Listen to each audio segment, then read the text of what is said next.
I want you to take a minute. I want you to think about your loved ones. Think about your family. Now imagine that you were just diagnosed with a terminal illness. You are given less than 6 months to live.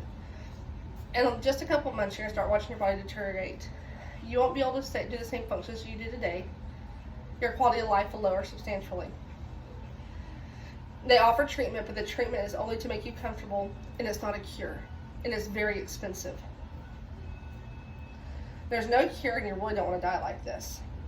You also don't want your family to go through this all. It's going to cost tens of thousands of dollars, and you know they're going to be left with it when you die. And you know you're going to die. But what if you had the right to choose physician-assisted suicide? Let's talk about the reasons why someone would consider physician-assisted suicide. This would give someone the choice to end their life due to suffering from an illness or a medical condition. People would get to choose their life instead of paying for treatment and enduring needless suffering. People who choose to use physician-assisted suicide must have a terminal illness, a major medical condition, or something that lowers their quality of life substantially. Even though there might be treatment to slow the process or medicines to keep you comfortable, you should have the right to choose. You should have that freedom because you know that you're going to die. Dr. Shiratse Shetty says, needless suffering is more painful for patients as well as families. And although the oath says do no harm, allowing prolonged suffering is doing more harm by not giving that individual peace. Robert Klitzman said in his article, the terminally ill should be allowed to die. He states his father was diagnosed with a life-ending disease. It was actually leukemia, and he underwent aggressive treatment.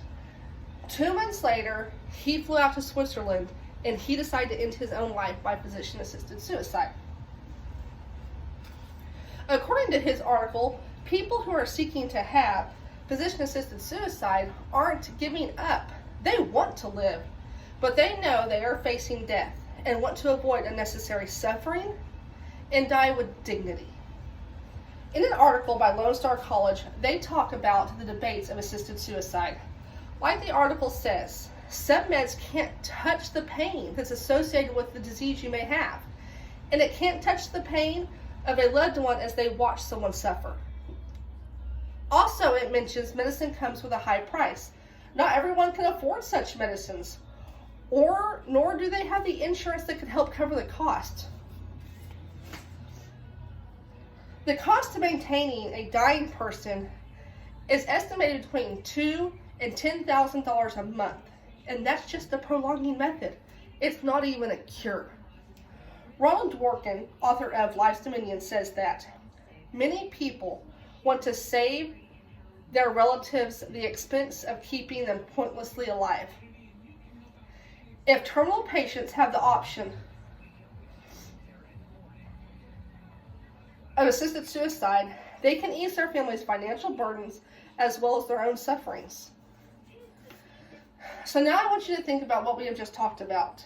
Does anyone have the right to prevent someone from choosing death?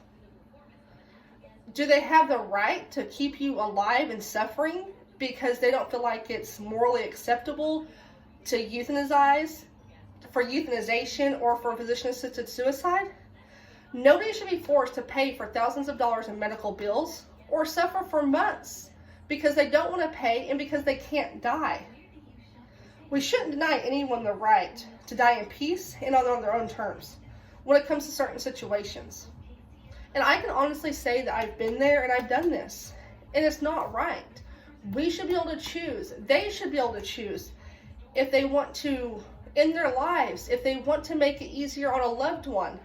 I personally myself have told my family I don't want to cause any more burden or any more financial scrutiny on someone than I have to.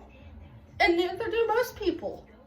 And I'm not saying that everyone would choose this because they won't. But it should be their choice if they want to choose it. If you're staring death in the eyes and you know you're going to die, why can't you choose to end it? Thank you.